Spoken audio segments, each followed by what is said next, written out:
Welcome to a story of struggle, hope, and unexpected friendship. Jack, a veteran battling his past, finds himself targeted by Officer Turner, a powerful figure in a small town. But when Martha and Henry, an elderly couple facing their own hardships, welcome Jack into their home, they begin to form a bond that could change all their lives.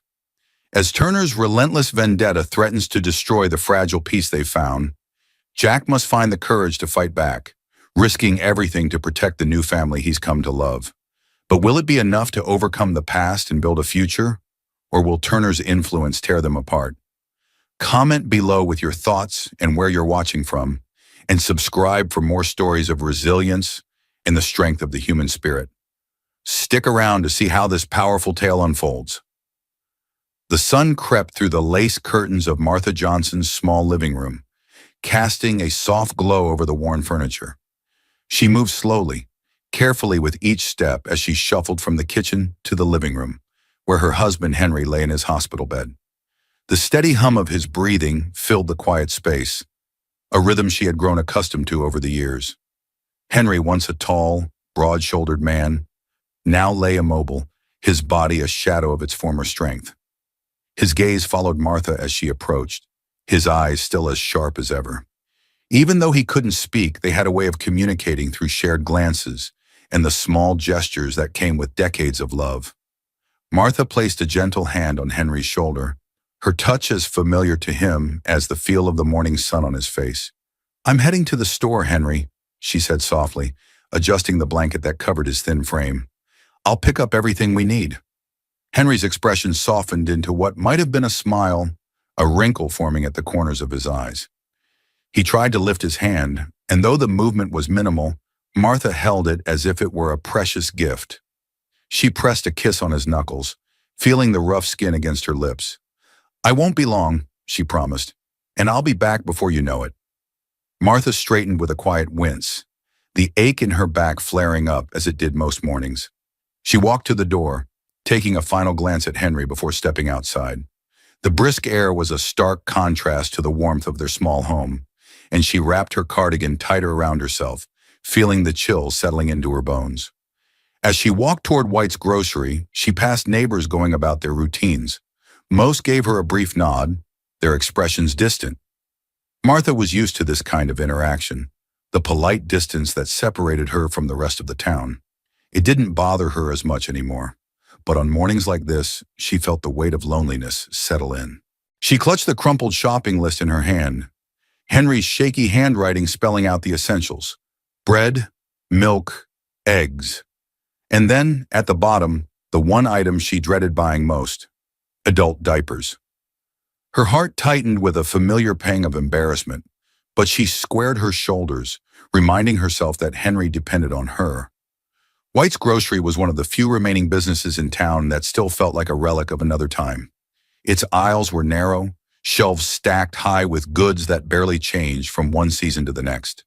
The bell above the door jingled as Martha entered, the sound echoing through the nearly empty store. She scanned the familiar aisles, nodding briefly to Emma White, the manager, who was behind the counter, chatting with a customer. Emma glanced at Martha and offered a tight-lipped smile, her eyes drifting away almost immediately. Martha knew that Emma meant well, but was always eager to avoid conversations that might become too personal. Martha headed to the hygiene aisle, her steps slower than before. Her joints ached as she bent down to pick up the pack of adult diapers, the plastic crinkling loudly in her hands. She flinched, looking around as if the sound might draw unwanted attention, but the store remained quiet, with only a few early morning shoppers browsing the aisles. With the package tucked under her arm, Martha made her way to the checkout, keeping her head down. Her mind wandered back to Henry, to the days when he was strong enough to help her carry groceries, when they laughed together without a care in the world. She missed those days fiercely, even as she did her best to accept what life had become. As she reached the checkout line, she let out a small sigh of relief. It would be over soon, she thought, but as she placed the diapers on the conveyor belt, she heard the jingle of the bell above the door, followed by a familiar booming voice that made her freeze in place. "Morning, Emma. Lovely day, isn't it?" It was Officer Ray Turner, the local police officer who always seemed to have a comment for everyone he met. He was loud, confident, and the kind of man who never seemed to understand the impact of his words. He took his place in line behind Martha, chatting easily with the customer behind him. Martha kept her gaze fixed on the counter, praying that Turner wouldn't notice her. But she felt his presence like a weight on her shoulders, and her grip on the edge of the counter tightened. Her hands trembled slightly as she watched Emma scan her items, each beep of the scanner punctuating the silence between them. And then, just as Martha thought she might escape unnoticed, Turner's voice cut through the air. "Well, would you look at that?" he said, his tone laced with mockery. "Buying diapers at your age, huh? Poor thing, can't even take care of herself anymore." The words hit Martha like a physical blow, and she froze, feeling her cheeks flush with embarrassment. A few customers turned to look, some stifling their laughter, others casting curious glances her way. Martha kept her eyes on the counter, willing herself not to cry, but the humiliation burned deep inside her. Emma glanced up, her face tightening with discomfort, but she said nothing, continuing to scan the last of Martha's items. Martha struggled to steady her breathing, wanting nothing more than to disappear into the worn linoleum floor beneath her feet. But before the situation could spiral further, a voice spoke up, a voice Martha hadn't expected to hear. "That's enough." The voice was quiet but firm, cutting through the awkward silence like a knife. Martha turned slightly, catching sight of the person who had spoken, Jack Collins, the cashier she had seen behind the counter just moments before. He had stepped forward, his expression hard as he met Turner's surprised gaze. Turner looked taken aback, his smile faltering. "What's your problem, kid?" Jack crossed his arms, standing his ground. "My problem is people who think it's okay to humiliate others. Show some respect." A murmur rippled through the small crowd, and Martha's eyes widened in shock. She glanced at Jack, who had become her unexpected defender, his shoulders squared against Turner's authority. Turner recovered quickly, a sneer curling his lips. "Watch yourself, Collins. You don't want to mess with me." But Jack didn't back down. He held Turner's glare, his jaw set in a determined line. "Just leave her alone, okay? She's done nothing to you." Martha watched the confrontation, her heart pounding in her chest. No one had stood up for her like this in years, and she didn't know how to respond. She caught Jack's eye for a brief moment, and he gave her a small, reassuring nod before turning back to the officer. The moment stretched on, thick with tension, until Turner finally scoffed and turned away. "You'll regret this, Collins," he muttered, throwing one last glare at Jack before stalking out of the store. Martha felt the breath she'd been holding escape in a shaky sigh. She looked at Jack, her eyes brimming with unshed tears. "Thank you," she whispered, her voice barely audible. Jack shrugged, but there was a softness in his eyes. "It's the least I could do, ma'am. Don't let people like him get you down." As Martha gathered her groceries and made her way out of the store, she felt a strange mixture of emotions swirling inside her. Gratitude, fear, and a glimmer of something she hadn't felt in a long time. Hope. But as she left, she couldn't shake the feeling that Jack had just made a sacrifice for her, one that might cost him more than either of them could anticipate. The bell above the door jingled as Martha left White's grocery, clutching her paper bag close to her chest. She walked quickly, her heart still pounding from the scene that had just unfolded. She felt exposed, like everyone in town would now know what had happened at the grocery store, how she had been mocked, how she had become a spectacle.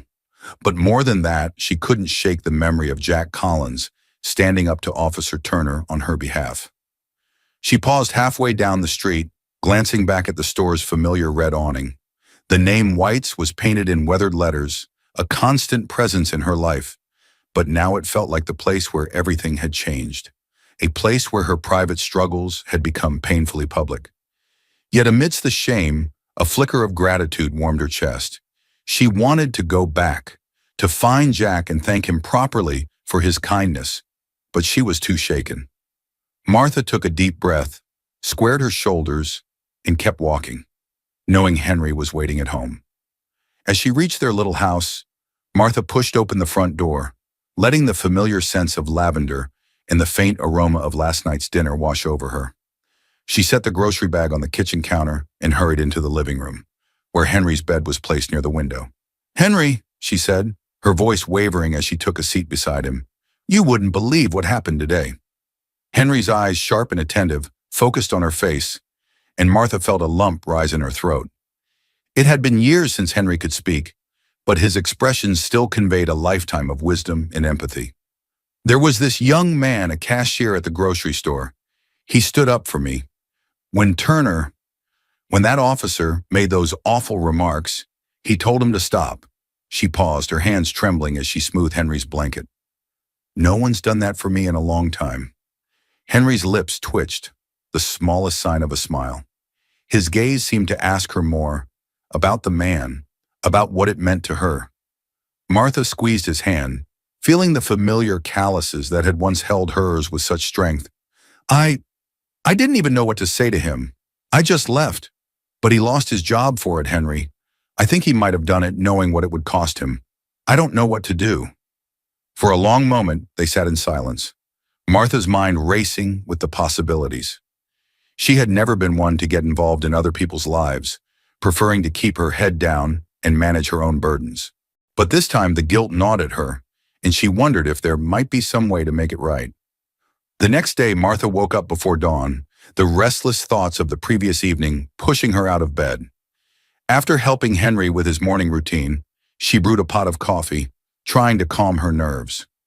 As the sun rose, she decided she couldn't wait any longer.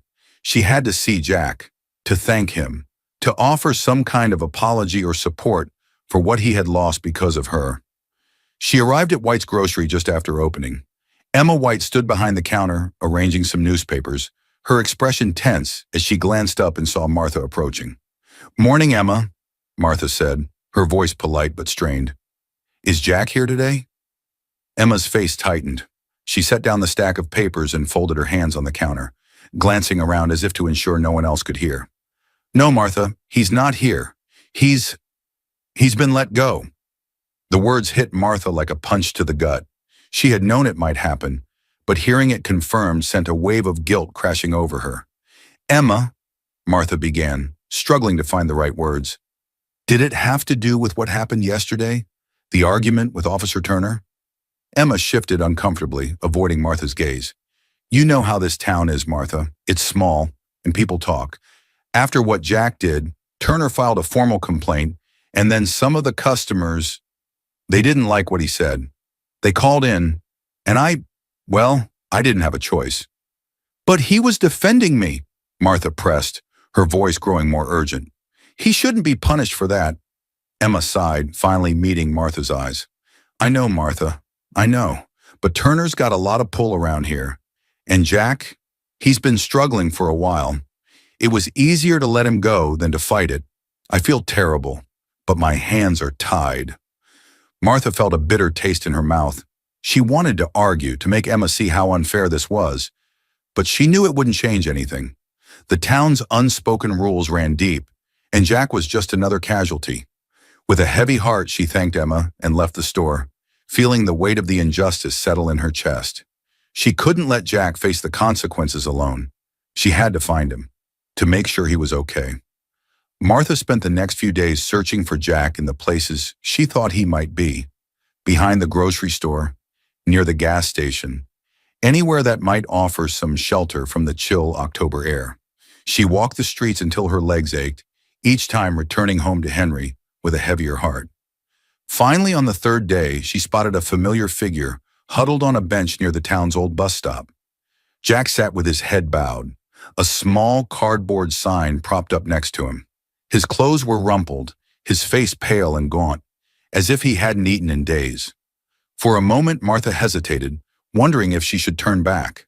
But then she remembered the strength in Jack's eyes when he had stood up for her, and she took a deep breath, walking forward until she stood in front of him. "Jack," she said softly, her voice breaking the silence of the early morning. Jack looked up, his expression startled. When he saw Martha, he quickly lowered his gaze, as if ashamed to be seen like this. "Mrs. Johnson," he muttered, his voice rough. I didn't expect to see you here." Martha sank down onto the bench beside him, wincing as her joints protested the movement. She ignored the curious stares of passers-by, focusing only on Jack. "I came looking for you," she said. "I wanted to thank you for what you did, and I heard about what happened with your job. Jack let out a bitter laugh, running a hand through his unkempt hair. Yeah, well, not much left to say about that. I made a choice and it cost me. Story of my life. Martha studied him closely, seeing the shadows under his eyes, the lines of exhaustion etched into his face. She could see now that this was a man who had been fighting battles long before he met her. Let me buy you a meal, she offered gently. Please, Jack. It's the least I can do. For a moment, Jack looked like he might refuse, but then his shoulders sagged and he nodded, a hint of relief in his expression. All right, Mrs. Johnson, if you insist.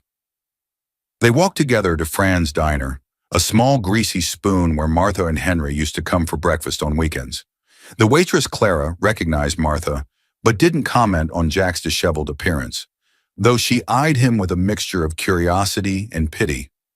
Martha ordered coffee for both of them, along with a plate of pancakes for Jack, who looked almost overwhelmed by the simple gesture of kindness. He ate slowly at first, but as he took each bite, his hunger got the better of him, and he finished the meal with a fervor that brought tears to Martha's eyes. As they sat in the corner booth, Jack began to open up. He spoke haltingly at first, but Martha's patient silence encouraged him to keep going. He told her about his service overseas as a mechanic in the Army, the sense of purpose he had felt back then, and how it had all crumbled when he came back to find his wife had left him. She couldn't handle the distance, Jack said, his voice thick with bitterness. Said she was tired of being alone, not knowing if I'd come back in one piece. I came home to divorce papers and an empty house. Martha listened, her heart aching for this young man who had faced so much. She reached out, placing a gentle hand over his. I know a little about loss, Jack. My Henry. He's been confined to that bed for years now. It's not easy. But we find a way to keep going, don't we? Jack looked at her, a flicker of hope in his tired eyes. Yeah, I guess we do. As they finished their meal, Martha made a decision. She took a deep breath, steeling herself before speaking. Jack, why don't you come stay with us for a while? I have a spare room. It's not much, but it's warm, and you wouldn't have to worry about where you're sleeping at night. Jack stared at her, stunned into silence. Mrs. Johnson, I appreciate the offer, but I can't do that to you. I'd be a burden. Nonsense, Martha said firmly, her tone leaving no room for argument. You've done enough for me already. Now let me help you. Henry and we could use the company. After a long pause, Jack finally nodded, his eyes misting over. Thank you, Mrs. Johnson. I don't know what to say. You don't have to say anything, Jack, Martha replied, a small smile touching her lips. Just come home with me. The next morning, Martha set about preparing the small guest room for Jack, a task she hadn't done since her niece visited a few summers ago. She dusted the furniture and laid out fresh sheets, her mind racing with thoughts of how this new arrangement would work. She hoped Henry would understand, but she knew he would.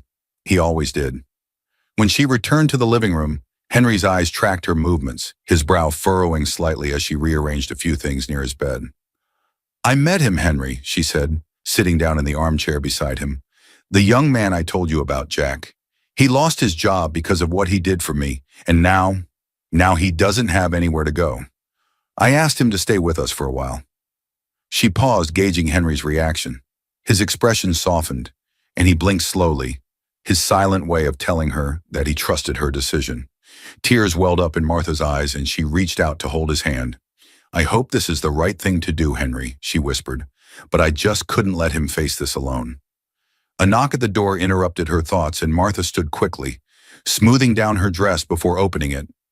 Jack stood on the porch, a worn duffel bag slung over his shoulder. He looked uncertain, as if he still half expected Martha to change her mind.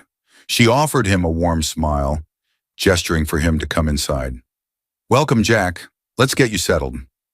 Jack hesitated at the threshold, his gaze sweeping over the small living room and then landing on Henry, who watched them both with keen interest. For a moment, Jack's posture stiffened, as if he felt out of place in this modest home filled with memories and quiet strength. But Martha's gentle encouragement drew him in, and he stepped across the threshold. As Jack moved inside, Martha noticed the way his eyes softened when he looked at Henry, a fellow veteran, a man whose life had been shaped by sacrifice and resilience. She led Jack to the guest room, showing him the bed and the few simple comforts she had prepared. "It's not much, but it's warm," she said, wringing her hands nervously. "You can take your time, Jack. Stay as long as you need." Jack set his bag down, looking around the room, his expression caught somewhere between relief and disbelief. "Thank you, Mrs. Johnson. I never thought I'd have a place to rest my head again." Martha smiled, feeling a warmth in her chest she hadn't felt in years. "Just call me Martha," she said softly. "You're family now." Over the next few days, Jack settled into the rhythm of the Johnson household. He was an early riser, just like Martha, and would often be found on the porch with a cup of coffee when she joined him in the mornings. The quiet camaraderie between them grew as they shared stories of their lives. Jack speaking hesitantly at first, but gradually opening up about the demons that followed him. He told her more about his time in the service, about how the sense of purpose he once felt had dissolved when he returned to civilian life. Martha listened intently, her heart aching for him, and shared her own struggles with Henry's declining health. They found a strange comfort in each other's stories, each recognizing a familiar pain in the other. Meanwhile, Jack began to make himself useful around the house. He fixed the creaky porch steps that Martha had been avoiding, patched a leak in the roof, and even repaired Henry's old wheelchair, making it easier for Martha to maneuver him around the house. Every small task seemed to give Jack a sense of purpose he hadn't felt in years, and Martha watched with quiet joy as he seemed to regain a little of the confidence he had lost. The bond between Jack and Henry deepened as well. Each day, Jack would spend time beside Henry's bed, reading aloud from an old book of war stories or sharing anecdotes from his own time in the army. He spoke to Henry as if he were speaking to an old friend, and Henry, for his part, seemed to thrive on the companionship, his eyes brightening whenever Jack was near. One evening, as Martha listened to Jack reading to Henry, she felt a swell of gratitude. It had been so long since there had been laughter in their home, and now, because of this unexpected visitor, the shadows seemed a little less heavy. But even as Jack found a sense of belonging with the Johnsons, the world outside their home had not forgotten the incident at White's Grocery. Officer Ray Turner noticed Jack's presence at the Johnson house, and his casual harassment began to take on a more personal tone. He would park his patrol car across the street, watching the house as Martha and Jack went about their day. At first, Martha tried to ignore it, but she saw the way Jack tensed whenever Turner was near. He had lost so much already because of his stand against Turner, and she worried that he might lose even more. One afternoon, as Martha was returning from a walk to the mailbox, Turner approached her on the sidewalk. He offered her a smile that didn't reach his eyes, leaning casually against his car. "Afternoon, Mrs. Johnson," he said, tipping his hat. "I've noticed you've got a new guest. Hope he's not causing you any trouble." Martha felt a prickle of anger but kept her expression calm. "He's a good man, Officer Turner. He's done nothing but help me and Henry." Turner's smile widened, but there was a coldness in his gaze. "You know, some people in town have been saying that he's taking advantage of your kindness. Wouldn't want to see you get hurt, Mrs. Johnson."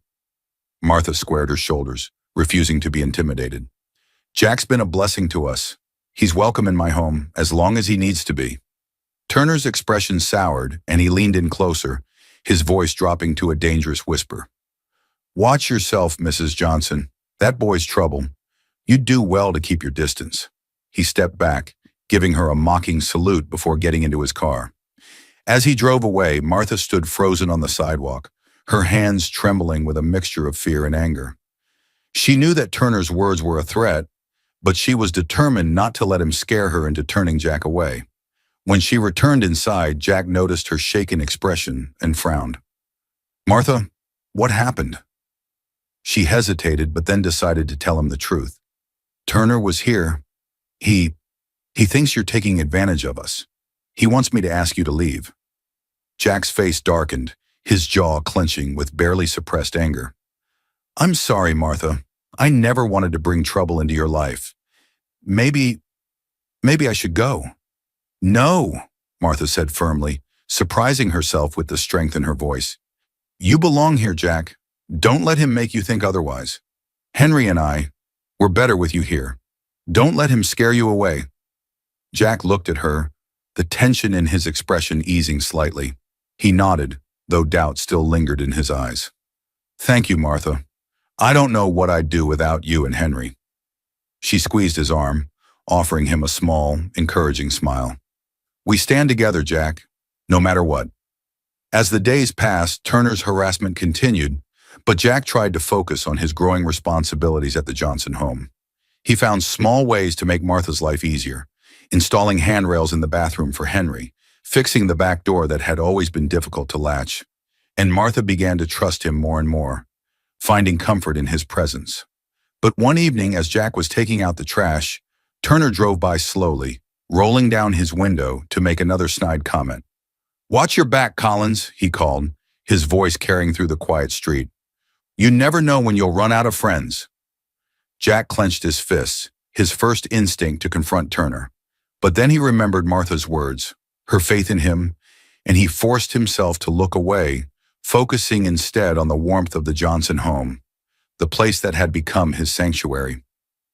Later that night, as Jack sat by Henry's bed, reading from an old copy of the Red Badge of Courage, he found himself opening up to Martha about his fears. I'm scared, Martha, he admitted, his voice low. Scared that if I stay, I'll bring more trouble your way. But I don't want to leave. I don't want to go back to being alone. Martha rested a hand on his shoulder, her eyes shining with determination. You're not alone, Jack, and we're not either. Not anymore. We'll face whatever comes together. Turner can't take that from us. As Jack looked up, meeting Henry's calm, steady gaze, he felt a small flame of hope rekindle inside him. He didn't know what the future held, but he knew that for the first time in a long while, he had a reason to keep fighting. As the fall days shortened and the leaves turned gold and crimson, Jack found himself settling into a new routine in the Johnson household. He continued helping Martha with chores around the house, feeling a sense of purpose in the work. It was a welcome distraction from the uneasy feeling that settled in his chest whenever he thought about Turner's threats. But there was a part of Jack that knew he couldn't avoid his problems forever. One crisp morning, Martha found Jack on the porch, staring out at the horizon, a cup of coffee growing cold in his hands. She joined him, carrying a plate of freshly baked biscuits. She set the plate down on the table between them, watching him closely. You seem troubled, Jack, she said gently. You've been quieter lately. Jack took a deep breath, letting the cool air fill his lungs. It's just, I feel like I'm waiting for something bad to happen, Martha.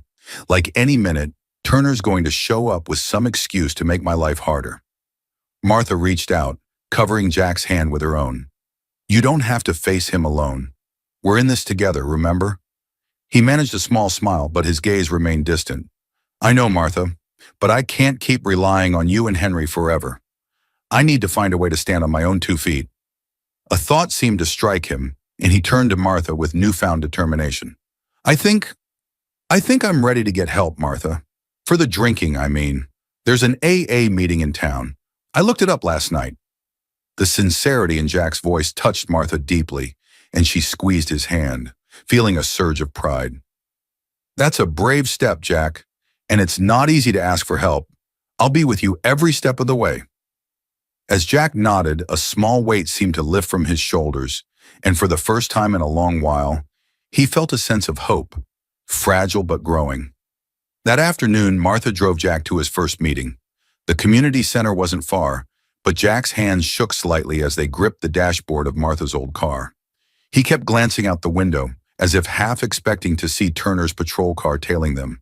But the streets were quiet, and the town seemed almost peaceful in the autumn light. When they arrived, Martha parked outside the squat brick building, turning to Jack with a warm smile. You've got this, Jack, and I'll be right here when you're done. Jack hesitated, staring at the doors of the center, where a small sign read, Alcoholics Anonymous. All are welcome. He swallowed hard, then nodded. Thank you, Martha, for everything. As Jack stepped inside, Martha watched him go, her heart swelling with a mixture of hope and anxiety. She knew how much this meant to him, and she prayed silently that he would find the strength he needed to stay on the course. While Jack attended the meeting, Martha sat in the car, knitting a scarf for Henry and trying to calm her restless thoughts. She thought back to all the struggles she and Henry had faced over the years. The endless hospital visits, the nights she stayed awake listening to Henry's labored breathing, the times she wondered if she could keep going.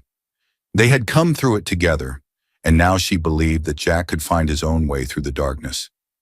When Jack finally emerged from the center, he looked exhausted, but there was a flicker of determination in his eyes. He got into the car without a word, but Martha could see the weight of the meeting on his hunched shoulders. "Did it help?" she asked gently as she started the car.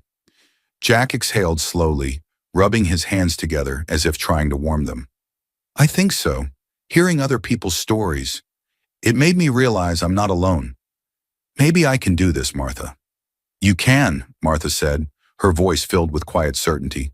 "I believe in you, Jack." As they drove back to the house, Jack felt a sense of cautious optimism, a belief that perhaps, just perhaps, he could build a new life here. In the days that followed, Jack continued to attend his meetings, and with each session, he felt a little stronger, a little more in control. Martha supported him in every way she could, offering words of encouragement and keeping Henry company during Jack's absence. Meanwhile, Jack also began looking for work, eager to regain his independence. He applied for maintenance positions at local businesses, and after a few weeks of searching, he finally landed a part-time job as a janitor at the community center where he attended his meetings. It wasn't glamorous, but it was a start, and it gave him a sense of pride he hadn't felt in a long time. The job brought a routine back into Jack's life, a sense of stability that he desperately needed. He found that the work kept his hands busy and his mind clear, and each paycheck, no matter how small, felt like a step towards reclaiming his life. One evening after a particularly long day of work, Jack came home to find Martha in the kitchen preparing a stew for dinner. The house was filled with the comforting aroma of simmering broth and fresh herbs, and Henry was propped up in his bed, watching the scene with a contented expression. "Smells good in here," Jack said, smiling as he set down his jacket and joined Martha by the stove. She beamed at him, stirring the pot with a wooden spoon. "It's your favorite, beef stew. I thought you deserved a little celebration for getting the job." Jack chuckled, rubbing the back of his neck. "It's not much, Martha. Just cleaning floors and changing light bulbs." "It's more than that, Jack," Martha insisted, her voice warm with pride. "You're working hard and you're doing it for yourself. Henry and I couldn't be prouder." Jack glanced over at Henry, who met his gaze with a knowing look. In that moment, Jack felt a surge of gratitude for this home, for those people who had given him a second chance. He took a deep breath, letting the warmth of the kitchen fill him, and realized that for the first time in a long while, he felt like he belonged. But even as the Johnson household found a new sense of peace, Officer Turner remained a lingering shadow. He would still park outside the house some nights or make snide comments to Jack when he saw him in town. Jack did his best to ignore it, but Martha could see the tension in his face whenever Turner was near. One evening, as Martha stood on the front porch, watching Turner's patrol car slowly roll by, she made a decision. She wouldn't let him continue to intimidate them, not when they had worked so hard to build a new life. She turned to Jack, who had come outside to join her. "I think it's time I had a word with Turner, Jack. It's time he understands that we won't be bullied." Jack's eyes widened in surprise. "Martha, you don't have to do that. I can handle it." "No, Jack," Martha interrupted, her voice firm. "This is our home, our family, and it's time he knew that we're not afraid of him." Jack stared at her for a moment, then nodded slowly, a hint of admiration in his gaze. "All right, Martha. Just be careful." She patted his arm with a reassuring smile, then turned to look down the street, where Turner's car had disappeared around a corner. Her hands trembled slightly, but her resolve held steady. She had fought too hard to let Turner take away the peace they had found. Little did she know her confrontation with Turner would mark the beginning of a series of events that would test them all in ways they never could have imagined. The next morning, Martha stood at the kitchen sink, watching the sunlight filter through the curtains. Her resolve from the previous night had not wavered. She knew what she had to do. As Jack headed out to the community center for his shift, she walked him to the door and offered him a reassuring smile. "Go on now. I'll take care of things here," she said firmly, patting his arm. Jack hesitated, concern shadowing his face. "You sure about this, Martha? I don't want you getting hurt because of me." Her expression softened, and she reached up to touch his cheek gently. "You're family, Jack, and families look out for each other. Don't you worry about me. I've got more fight left in me than Turner realizes." With a nod, Jack left, casting one last worried glance over his shoulder before heading down the street. Martha watched him go, then turned back to the task at hand, determination settling like steel in her spine. Later that day, Martha headed into town, clutching her old leather purse close to her side. She walked past White's Grocery, where Emma glanced up from the register and offered her a small, uncertain wave. Martha nodded back, but kept her focus on her destination on the corner of Main Street, where Turner often parked his patrol car during his lunch break. As she rounded the corner, she saw him leaning against the side of the car, sipping from a coffee cup. He spotted her almost immediately, and a smirk tugged at the corner of his lips. He straightened up, his gaze flicking over her with casual disdain. "Well, well, Mrs. Johnson, what brings you out here on such a fine day?" he drawled, the mockery in his voice unmistakable. Martha stepped closer, ignoring the tightness in her chest. She met his gaze with a steadiness she hadn't known she possessed. "I came to talk to you, Officer Turner, about Jack Collins." He raised an eyebrow, leaning back against his car with a smug grin. "Oh, and what's there to talk about?" "That boy's bad news, Mrs. Johnson. He doesn't belong here, and you're only going to get hurt if you keep him around." Martha's jaw tightened, and she stepped closer, her voice firm. "I don't think you understand, Turner. Jack's a good man, and he's done nothing but help me and Henry. You've got no right to keep harassing him, or me for that matter." Turner's smile faltered, and a shadow passed over his expression. He stepped forward, his voice lowering to a dangerous whisper. "You think you can stand there and tell me what I can and can't do, Mrs. Johnson? I'm the law in this town, and Jack, he's a nobody. You'd be smart to remember that." Martha took a deep breath, steadying herself as she looked him directly in the eye. "You're wrong, Turner. Jack's got more courage and decency in him than you ever will. And if you think I'm afraid of you, you're mistaken. You can spread your rumors, make your threats, but you won't scare me off. Not from what's right." For a moment, Turner seemed genuinely taken aback, as if he couldn't believe that Martha, this quiet elderly woman, would dare to challenge him. His expression hardened, and he took a step closer, his breath hot on her face. "You don't know who you're dealing with, lady." Martha refused to flinch. "Neither do you, Turner, and I won't let you hurt Jack anymore." She turned on her heel and walked away, her heart racing but her head held high. She didn't look back, even as she heard Turner mutter something under his breath, the words lost in the wind. She had said what she needed to say, and she prayed that it would be enough to keep Turner at bay. As Martha made her way home, her hands shook slightly, but there was a new sense of strength in her step. She knew that Turner wouldn't back down easily, but she also knew that she was no longer alone in this fight. Jack had shown her that there was still room for courage in her heart, and she would keep standing up for him as long as it took.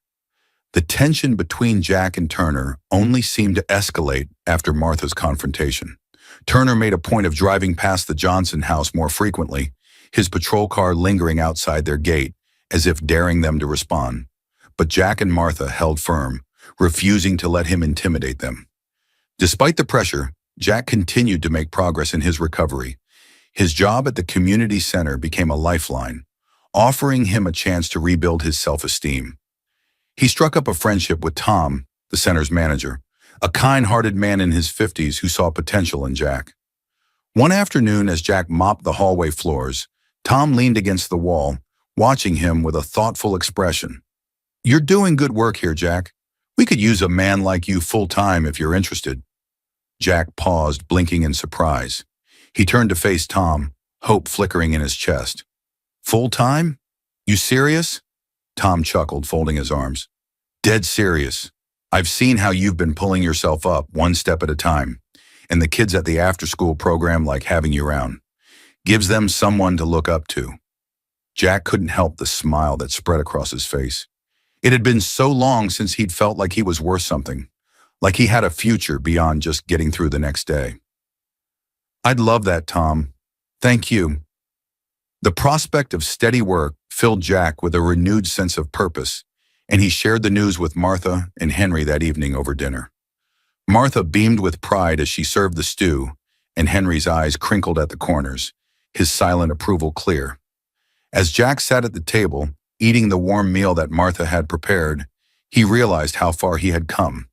There were still bad days, days when the memories of his time overseas or the weight of his past failures threatened to drag him down. But for the first time in years, he felt like he was moving forward. But Turner had no intention of letting Jack enjoy this new peace. A week later, as Jack was leaving the community center after a long shift, he found Turner waiting for him in the parking lot. The air was chilly and the sun had just dipped below the horizon, casting long shadows across the asphalt. Jack's heart clenched as he saw Turner leaning against his patrol car, arms crossed and a smug smile playing on his lips. He stole himself, refusing to let his fear show, and walked toward his truck. "Collins!" Turner called out, his voice echoing through the empty lot. "You think you can just ignore me and go on like nothing happened?" Jack stopped, turning to face Turner. "I've got nothing to say to you, Turner. Just leave me alone." Turner pushed off the car, striding forward until he was standing uncomfortably close to Jack. His expression darkened, and he jabbed a finger into Jack's chest. "You think you're some kind of hero, don't you? You think just because that old woman's taken you in, you're better than the rest of us?" Jack's jaw tightened, but he held his ground. "I never claimed to be a hero. I'm just trying to live my life without you breathing down my neck." Turner's smile twisted into a sneer. "You don't belong here, Collins. You never will, and I'll make sure everyone knows it." Something inside Jack snapped. He had held back his anger for so long, trying to keep his head down, trying not to make waves. But this time, he felt the weight of all the times he'd been pushed down, humiliated, treated like less than nothing. He stepped closer, meeting Turner's gaze with a fire in his eyes that hadn't been there before. "You don't scare me, Turner," Jack said, his voice low but firm, "and you never will. You can try to push me out, but you won't make me run away. Not this time."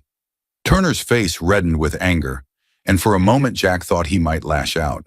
But then Turner let out a derisive laugh, turning away with a dismissive wave of his hand.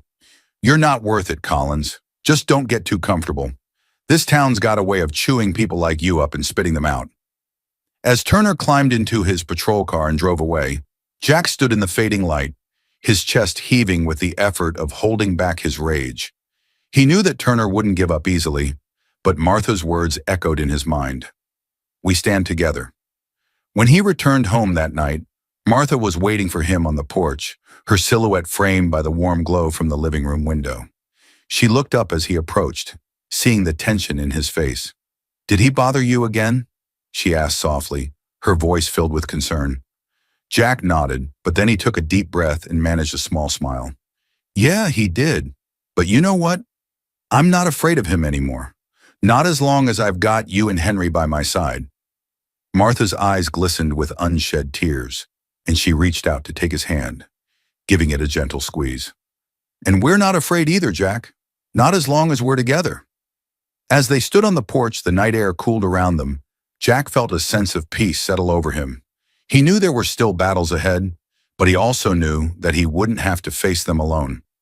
Jack settled into his routine at the community center, finding solace in the steady work and the companionship of Tom and the kids who visited after school. Each day he felt more like himself, a version of himself that he thought he'd lost forever. He was even starting to make plans for the future, saving up enough money to get his own place, continuing to work on his sobriety, and doing his best to keep peace with Turner. But Turner had other plans. Over the weeks, the officer's hostility became less subtle. He began showing up at Jack's workplace, finding reasons to stop by the community center. He'd wander through the halls, checking for violations that didn't exist, making snide remarks to Tom about Jack's reliability, his past, and whether he was really as reformed as he seemed. One evening, Jack was finishing up his shift, wiping down the tables in the community room, when he heard Turner's voice behind him. The officer leaned against the doorframe, arms crossed, a mocking smile playing on his lips. "Working late again, Collins?" Turner asked, his tone casual but filled with malice. You sure you're not slipping a little cash under the table while you're at it? Got to fund those old habits somehow, right? Jack froze, his grip tightening on the rag in his hand. He could feel the anger bubbling up inside him, but he forced himself to keep his voice calm. I'm just doing my job, Turner. Why don't you let me do that in peace? Turner's smile widened, and he took a step closer, his voice dropping to a low, taunting whisper. You think you've got everyone fooled, don't you? But I know what you are, Collins. I know how people like you work. You might have Martha and Tom wrapped around your finger, but you'll slip up. And when you do, I'll be right there to remind them who you really are. Jack clenched his fists, struggling to hold back the words he wanted to throw in Turner's face. He thought of Martha, Henry, and all they had done for him. He thought of the progress he'd made, the steps he had taken to be better. He wouldn't let Turner undo all of that. Believe whatever you want, Turner, Jack said, forcing his voice to stay steady. But I'm not going anywhere, not this time. Turner's expression darkened, and he leaned closer, his voice filled with barely contained rage. We'll see about that, Collins. We'll see. He turned on his heel and stalked out of the room, leaving Jack standing in the empty community center, his hands trembling with the effort of keeping his anger in check. Turner's words echoed in his mind, but Jack pushed them away, focusing instead on what Martha had told him time and time again. We stand together. 2 weeks later, Jack was taking out the trash behind the community center when he heard Turner's voice again. But this time, there was something different about the officer's tone, an edge of triumph that made Jack's blood run cold. Hey, Collins, Turner called, stepping out from behind his patrol car, which was parked in the alleyway. Got a little message for you. Jack turned to face him, a knot forming in his stomach. What do you want, Turner? Turner held up a piece of paper, waving it in Jack's face with a smug grin. Looks like you've got a warrant out for unpaid fines. Seems like you never quite cleaned up after all, did you? Jack's heart skipped a beat as he stared at the paper. He knew there was no truth to Turner's claims. He had settled all his debts before starting at the community center. But Turner's eyes gleamed with malicious satisfaction, and Jack realized that this was another attempt to trap him, to push him out of town for good. Those fines are a lie, Turner, Jack shot back, trying to keep his voice steady. And you know it. Turner shrugged, tucking the paper back into his pocket. Well, I guess that's for the judge to decide. Unless, of course, you'd rather make this easy and leave town before things get messy. The threat hung in the air, and Jack felt a surge of rage so intense it almost made him dizzy. But instead of lashing out, he took a deep breath, meeting Turner's gaze with all the defiance he could muster. I'm not leaving, Jack said firmly. I have people here who believe in me, and I'm not about to let you take that away. Turner's smirk faltered, and he took a step closer, his face inches from Jack's. You'll regret this, Collins. You're nothing but a washed-up drunk, and the sooner this town sees that, the better. As Turner turned to leave, Jack felt a new kind of determination settle in his chest. He wouldn't run this time. He wouldn't let Turner tear down everything he had worked so hard to rebuild. He had found a place here, with Martha and Henry, and he wasn't going to give that up without a fight. The confrontation with Turner left Jack shaken, but as he drove back to the Johnson house that evening, he realized that he wasn't afraid anymore. He had something worth fighting for, and he would stand on his ground no matter what Turner threw at him. The following week, Turner made good on his threats, spreading rumors around town that Jack had been caught stealing from the community center. The accusations quickly reached Martha, who heard the whispers at the grocery store and saw the judgmental looks cast in Jack's direction whenever he walked through town. Martha confronted Emma White outside White's grocery one afternoon, her voice shaking with anger. What's this nonsense I've been hearing about Jack? He's been nothing but a help to me and Henry. Why is Turner spreading these lies? Emma shifted uncomfortably, avoiding Martha's gaze. It's not me, Martha. You know how Turner is. He's got a lot of influence, and people listen to him. They believe him when he says Jack is trouble. Martha crossed her arms, her lips pressing into a thin line. Well, I don't believe it, and neither should anyone else. That boy has done more good in the past few months than Turner has in years. Emma looked up, her expression softening. I know you mean well, Martha, but be careful. Turner doesn't take kindly to people who stand in his way. Martha met Emma's eyes, her expression resolute. I'm not afraid of him, Emma, and neither is Jack. As Martha walked home that evening, she felt a surge of determination. She had seen the way Turner's lies were affecting Jack, how his shoulders hunched a little more when he walked through town, how the hope in his eyes seemed to dim. But she wouldn't let Turner win. Not when Jack had fought so hard to build a new life. When she reached the house, she found Jack sitting on the porch steps, staring out at the sunset. She joined him, setting down 2 cups of tea, and placed a hand on his arm. I heard what Turner's been saying about you, she said softly, and I want you to know, Jack, that none of it matters. You've made us proud, and nothing he says can change that. Jack looked down at his hands, struggling to hold back the emotions that welled up inside him.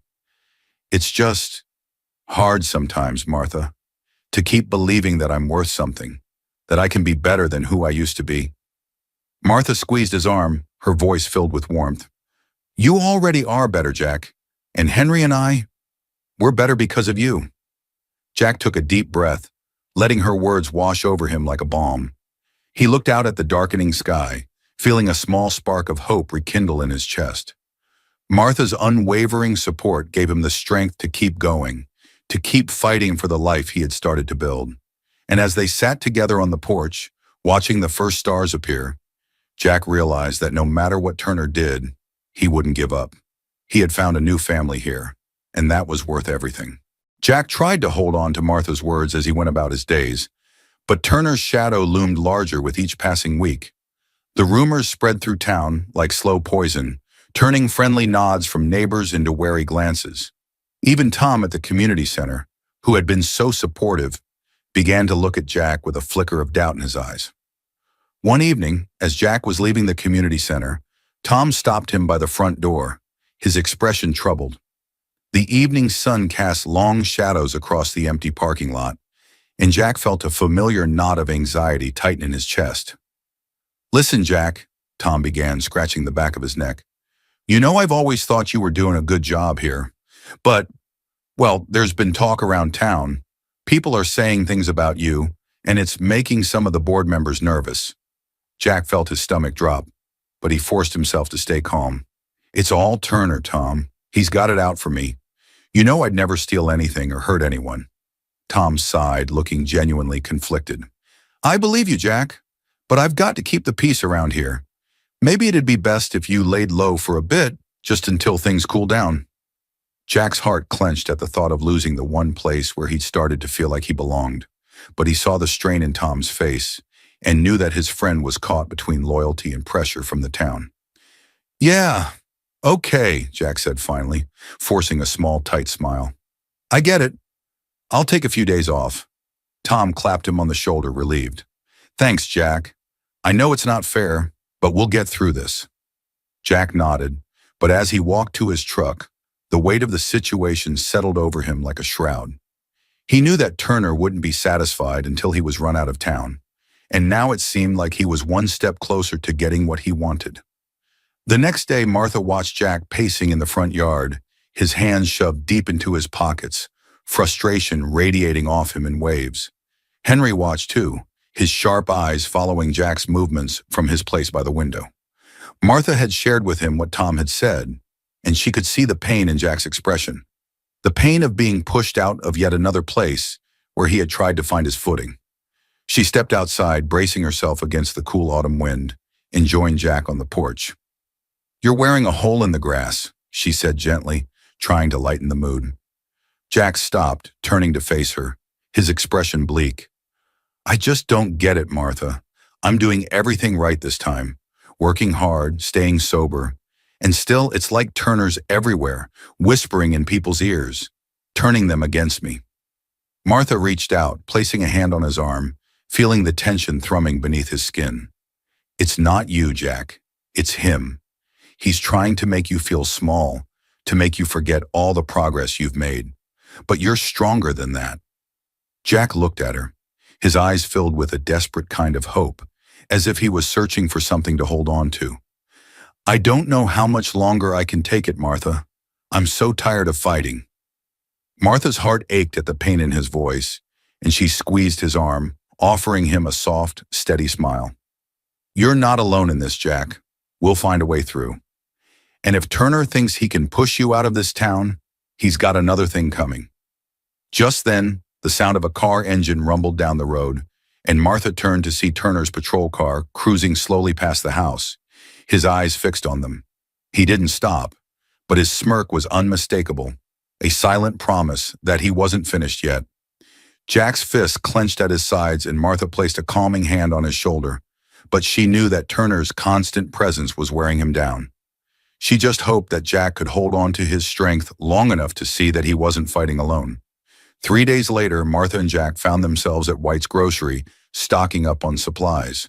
Martha had convinced Jack to join her on the trip, hoping that a change of scenery might help take his mind off things. But as they stood in the checkout line, Martha noticed a few townspeople whispering, their eyes flicking toward Jack and then quickly away. She reached out, giving Jack's arm a reassuring squeeze, but she could feel the tension in his muscles, the way his jaw clenched as he kept his eyes fixed on the floor. Just as Martha was about to make a pointed comment to the gawking customers, the doorbell above the entrance chimed, and Officer Turner strode into the store, his boots echoing against the linoleum floor. The air seemed to go still, and Martha felt her heart thump in her chest as Turner approached the counter, his smirk firmly in place. He looked from Martha to Jack, his eyes gleaming with satisfaction. "Well, well, if it isn't my favorite duo," Turner said loudly, his voice carrying through the quiet store. "Hope you're not causing too much trouble in here, Collins." The tension in the room was palpable, and Jack's fists tightened at his sides. Martha took a step forward, her expression hardening. "We're just here to do our shopping, Officer Turner. Nothing more." Turner ignored her, keeping his focus on Jack. "You know, Collins, I heard you're taking a little break from the community center. Guess they finally figured out what kind of man they're dealing with." Jack opened his mouth to respond, but Martha beat him to it, her voice ringing with uncharacteristic force. "That's enough, Turner. You've said your piece. Now leave us alone." A few customers gasped at Martha's boldness, and Turner's smile twisted into a sneer.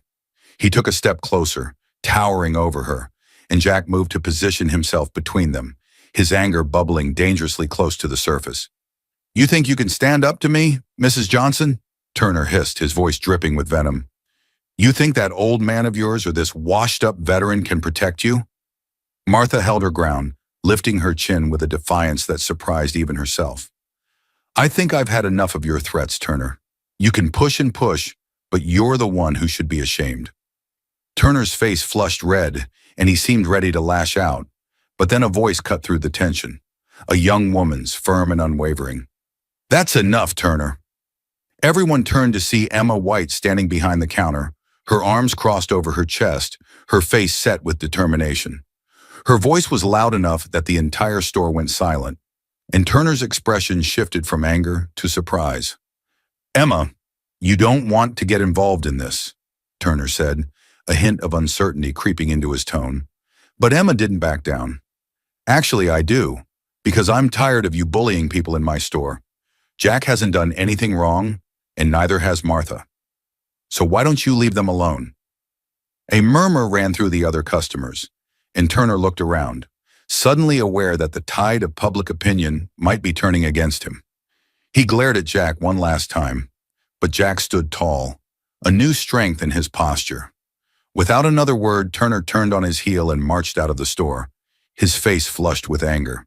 As the door swung shut behind him, the tension in the room eased, and Emma let out a shaky breath. Martha turned to her, a look of gratitude in her eyes. "Thank you, Emma. I didn't expect you to step in like that." Emma managed a small, sheepish smile. "It's about time someone did. Besides, I've known Turner long enough to see what kind of man he really is." As Jack looked around at the townspeople, some of whom offered small, encouraging nods, he realized that Turner's grip on the town wasn't as strong as he thought. It wasn't much, but it was a start, a sign that maybe, just maybe, he wasn't as alone as he'd feared. He turned to Martha, who squeezed his arm with a proud smile, and he knew that whatever came next, he wouldn't back down. Turner might still be a threat, but he had allies now, people who believed in him, who had seen the man he was trying to become. As they left the store together, Jack felt a flicker of hope settling in his chest. burning brighter than it had in a long, long time. The air in town shifted after the confrontation at White's grocery. Word spread quickly about Turner's behavior, and while some remained loyal to him, many began to question his heavy-handed tactics and the way he seemed to target Jack.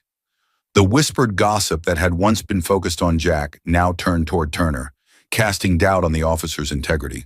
For Martha, the change brought a small but significant sense of relief. When she and Jack went out in public, more people greeted them with cautious smiles or small nods of respect. Emma's stand in the store had marked a turning point, and Martha saw the way Jack straightened his back a little more, his shoulders losing some of their familiar slump.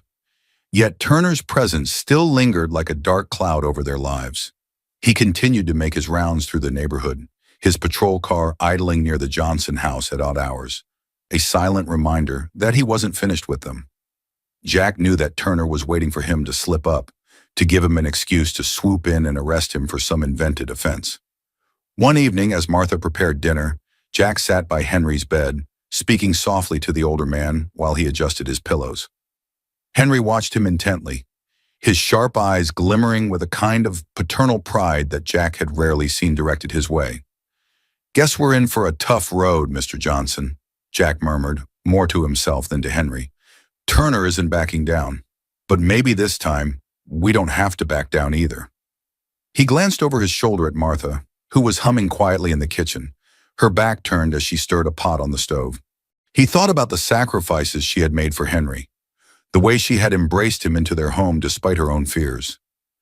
The weight of her trust settled heavily in Jack's chest, but it also filled him with a renewed determination. He wasn't just fighting for himself anymore. He was fighting for the family that had given him a second chance. That night, after Martha had gone to bed, Jack sat on the porch, looking out at the dark, quiet street. He pulled out his phone, staring at the contact number he had found earlier that day, the county commissioner's office. He had debated calling, wondering if anyone would take him seriously, if they would even listen to the accusations he had against Turner. But as he thought about Martha's unwavering support, he took a deep breath and pressed the call button. The phone rang, and after a few moments, a weary voice answered on the other end. "Commissioner's office, how can I help you?" Jack swallowed, steeling himself. "Yes, I'd like to report misconduct by an officer in our town. His name is Ray Turner, and I think you need to hear what he's been doing." As Jack began to recount the months of harassment, the way Turner had manipulated the town against him, he felt a sense of purpose settle into his bones, a determination to stand up, not just for himself, but for the life he was trying to build. The voice on the other end listened intently, asking careful questions, and by the time the call ended, Jack felt like he had taken the first real step in fighting back. He didn't tell Martha about the call right away, not wanting to get her hopes up if nothing came of it. But over the next week, he noticed more unfamiliar cars parked outside the community center and men in suits visiting Tom's office to ask questions. Rumors began to spread that the county was investigating Turner, and for the first time, Jack felt like he might have a chance to turn the tables. A week later, Martha received an invitation from the local veterans group asking Henry, Jack, and herself to attend a small ceremony in honor of Henry's service. The letter came as a surprise. Martha hadn't expected anyone to reach out to them, not after everything that had happened. But she could see the excitement in Jack's eyes when she showed him the invitation, a spark of hope that she hadn't seen in months. "Think we should go, Martha?" Jack asked, holding the invitation carefully in his hands. "It's been a while since Henry got out of the house, but I think he'd like it." Martha nodded, her voice soft with emotion. "I think so too, Jack.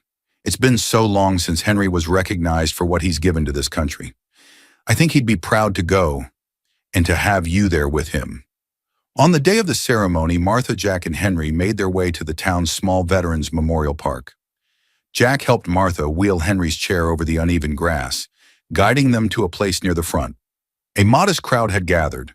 Other veterans, a few local families, and members of the Veterans Association. Turner was there too, standing off to the side in his uniform, his expression unreadable. Jack felt the familiar prickle of tension at the back of his neck, but he forced himself to focus on Martha and Henry, determined not to let Turner ruin the day. The ceremony was simple but heartfelt. An older veteran in a faded Marine uniform spoke about the sacrifices made by servicemen like Henry, how they had given so much to protect the freedoms that others often took for granted. He spoke of resilience, of the courage to face each day, even when the battlefields of war gave way to the quieter battles of life. When Henry's name was called, Jack helped wheel him forward. Martha's eyes shone with tears as she watched Jack stand by Henry's side, and she thought of all the struggles they had faced together, the dark days, the long nights, the moments when they had almost given up. Now she saw a new strength in Jack, a determination that hadn't been there before, and it filled her with a fierce, unyielding pride. As the ceremony drew to a close, the crowd began to disperse, but Jack noticed Turner watching them from a distance, his arms crossed and a cold sneer playing at the edges of his lips. Jack felt a chill run down his spine, and he knew that whatever victory he had gained today, Turner wouldn't let it go easily. But then Jack saw a familiar face moving through the crowd. Tom, the community center manager, along with a few men in suits who had been asking questions about Turner. They exchanged quiet words with Turner, and Jack saw the way the officer's face went pale, his jaw tightening as he realized what was happening. One of the men, a county investigator, approached Jack and Martha as Turner stormed off, muttering curses under his breath. "Mr. Collins? Mrs. Johnson?" the investigator said, offering a small, polite nod. "I just wanted to thank you for coming forward. We've been looking into the allegations against Officer Turner, and it's been illuminating." Jack felt a surge of relief and disbelief, barely daring to hope that this might actually change things. "So, what happens now?" The investigator glanced toward Turner, who was now standing by his patrol car, his face flushed with anger. "We'll be recommending that Turner be suspended pending further investigation. It's clear that he's crossed some serious lines." As the investigator walked away, Martha turned to Jack, her hand tightening around his. "You did it, Jack. You stood up to him, and now maybe things can change." Jack looked down at Martha, feeling a warmth spread through his chest, a sense of hope that felt almost too fragile to hold. "I couldn't have done it without you, Martha. You and Henry, you gave me the strength to fight." They watched together as Turner drove away, the shadows of his influence fading with each turn of his wheels. For the first time in a long time, Jack felt like he had a future where he wasn't running from his past but standing tall with a family that believed in him. The news of Turner's suspension spread quickly through the small town. Whispers filled the grocery store aisles, the post office, and the diner on Main Street. The man who had once seemed untouchable, who had controlled the narrative of Jack's life for months, was finally facing scrutiny from the county. For many it was a shock, but for others there was a sense of justice, long overdue and well-deserved. For Jack, the suspension brought a mixture of relief and uncertainty. He had spent so long fighting to reclaim his dignity, and now that Turner was out of the picture, he found himself struggling to adjust to the absence of the constant tension that had filled his days. He still carried the fear that Turner might come back, that the investigation could somehow turn against him. But Martha's quiet strength kept him anchored, and Henry's steady presence reminded him of how far he had come. One crisp afternoon, Jack and Martha took Henry out for a walk around their neighborhood. It was something they hadn't done in years. Henry's condition had often kept them confined to the house. But with Jack's help, the world beyond their front porch had opened up again. Martha guided Henry's wheelchair down the sidewalk, while Jack walked beside her, pushing the chair over uneven patches of pavement. The three of them made their way to the town square, where a few families were enjoying the late afternoon sun. Jack noticed Emma White sitting on a bench with her young daughter, and she waved when she saw them, a warm smile lighting up her face. Martha returned the wave, her own smile widening as she turned to Jack. "Feels like the town is waking up again, doesn't it?" she said, her voice carrying a note of hope that made Jack's chest tighten. Jack nodded, looking around at the familiar streets and the people who no longer glanced at him with suspicion. "Yeah, it does. And I think I might finally feel like I belong here, Martha. Thanks to you and Henry." As they reached the edge of the square, Jack spotted a few of the kids from the community center playing soccer, their laughter echoing across the open space. Tom, the community center manager, stood nearby, talking with a couple of parents. When he caught sight of Jack, He lifted a hand in greeting, his expression warm. Tom walked over, clapping Jack on the back. Good to see you out here, Jack. How's it going? Jack managed a small smile, glancing at Martha and Henry beside him. It's getting better, Tom. Thanks for sticking by me, even when things got rough. Tom shrugged, but his smile softened with sincerity. We all have rough patches, Jack. What matters is that you didn't give up, and now maybe we can finally put all this behind us. Jack nodded, feeling a flicker of hope deep in his chest. But even as he tried to focus on the positive, a part of him knew that there was still one loose end that needed to be tied up. Turner. He hadn't seen the officer since the suspension, but he knew in his gut that Turner wouldn't disappear quietly. There was still unfinished business between them, and Jack wasn't sure how it would play out.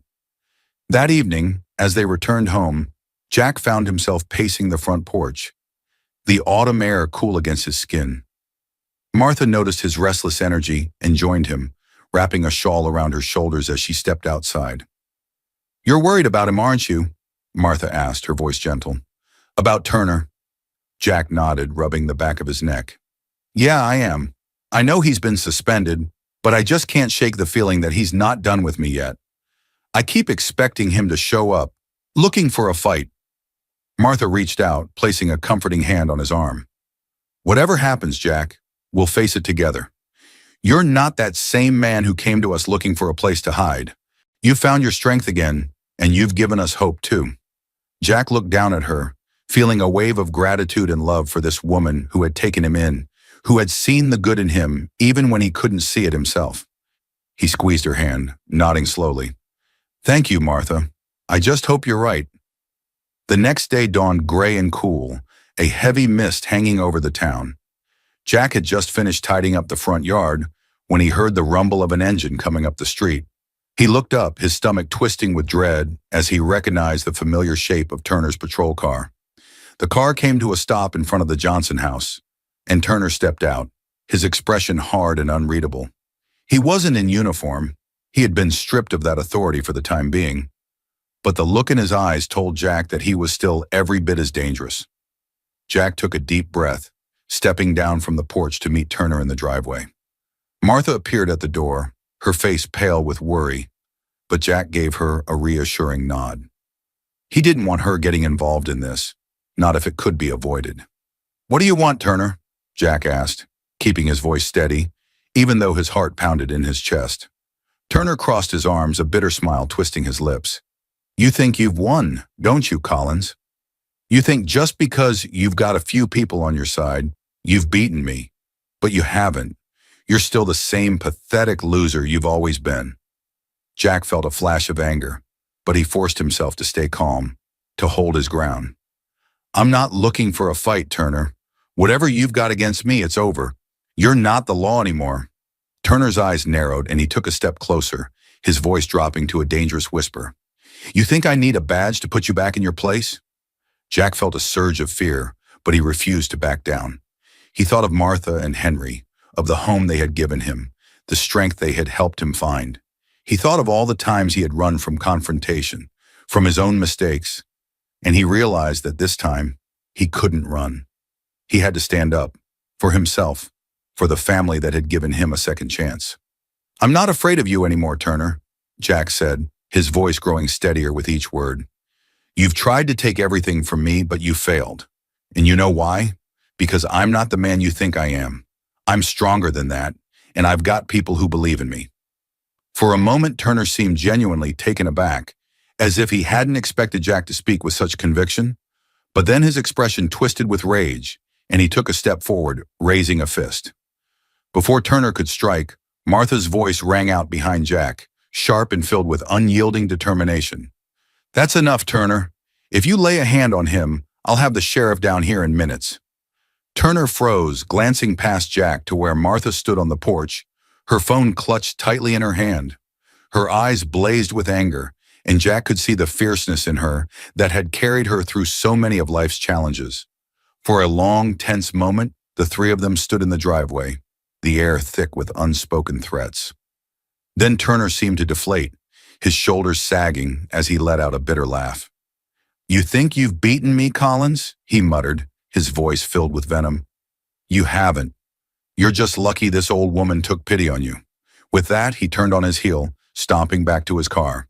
He climbed inside and slammed the door, revving the engine before speeding away down the street, his tires kicking up gravel. Jack and Martha watched him go, the tension slowly draining from the air.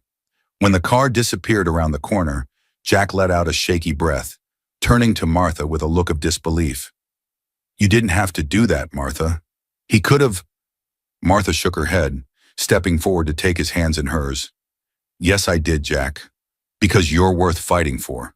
You always have been." Jack felt a lump rise in his throat, and he wrapped his arms around Martha, pulling her into a tight embrace. She held him just as fiercely, and for the first time in a long while, Jack felt like he was finally free. Free from Turner's threats, free from the ghosts of his past.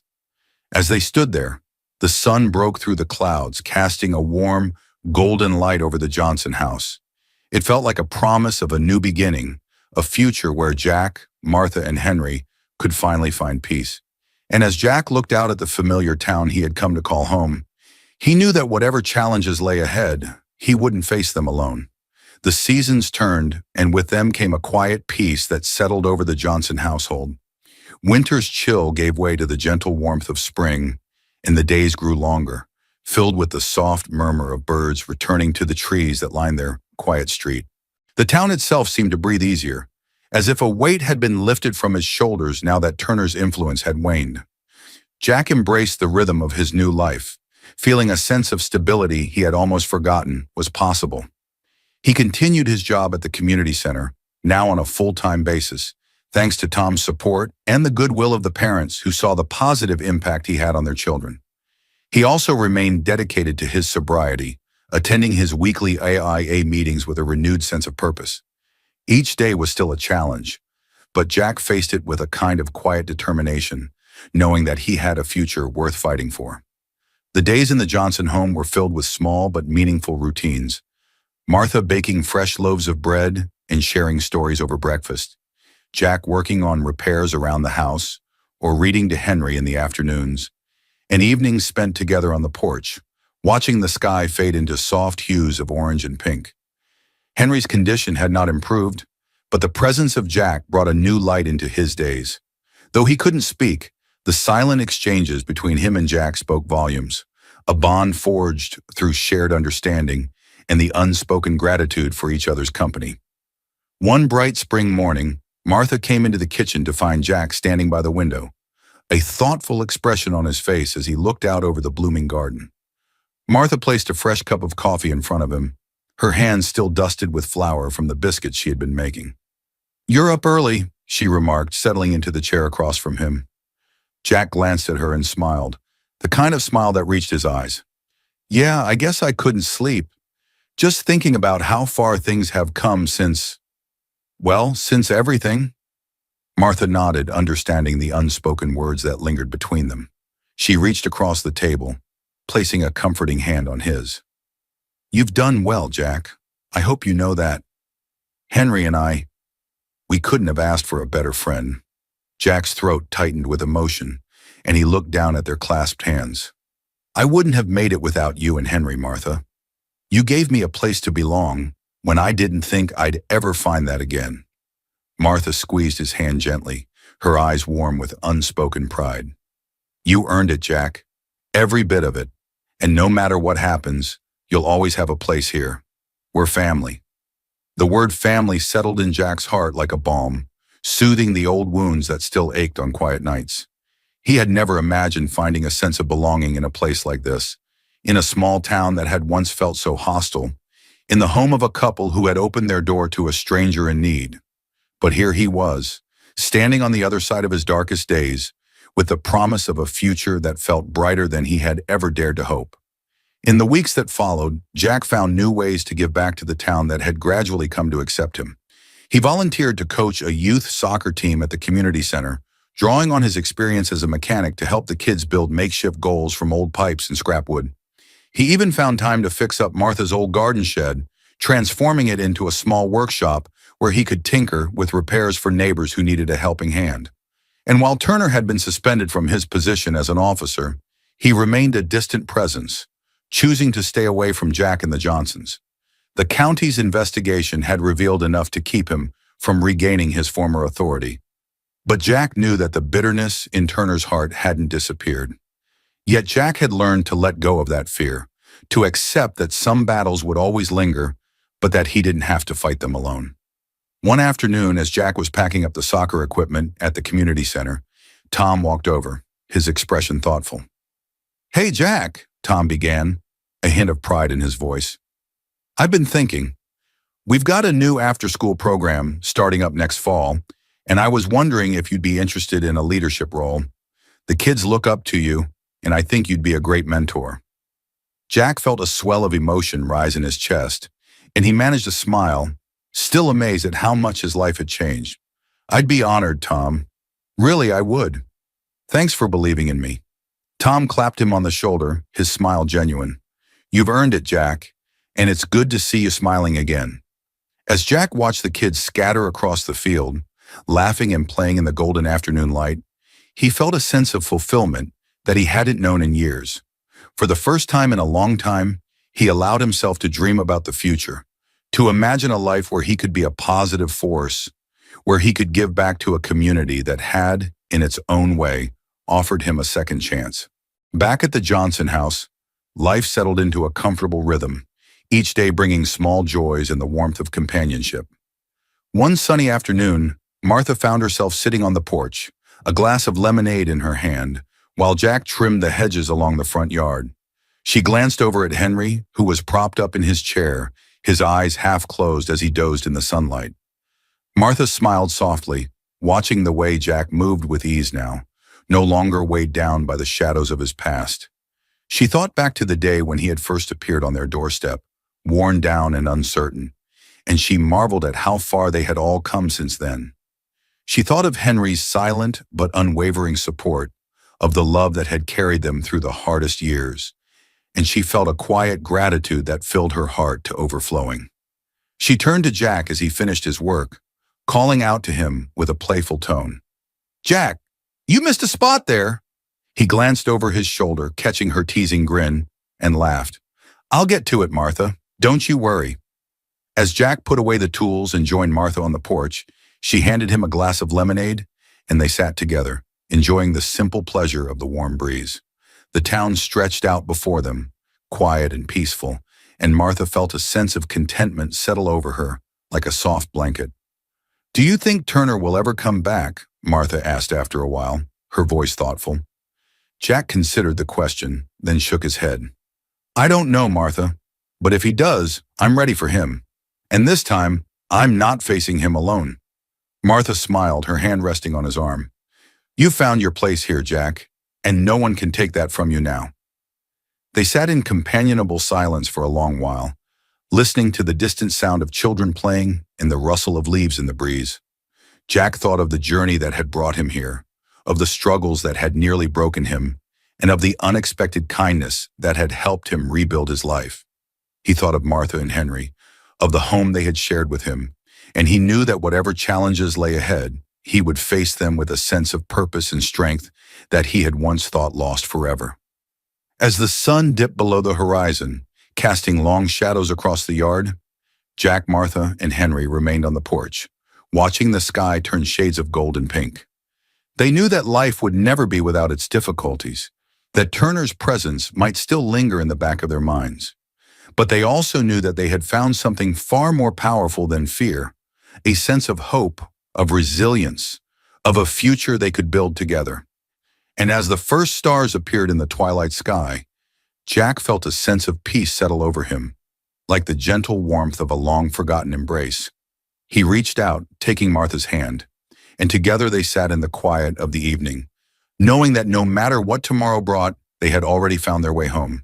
As Jack, Martha, and Henry sat on the porch, watching the last light of the day fade away, a sense of peace settled over them, a reminder that no matter the challenges, hope could still blossom in unexpected places. And if you enjoyed this story of resilience, community, and finding hope when it's needed most, don't forget to hit that subscribe button for more heartfelt tales just like this. Join us on this journey and never miss a moment of the stories that celebrate the power of kindness and the strength of the human spirit. Drop a comment below and let us know where you're watching from. We'd love to hear your thoughts. And as always, thank you for being a part of this story. We'll see you in the next one.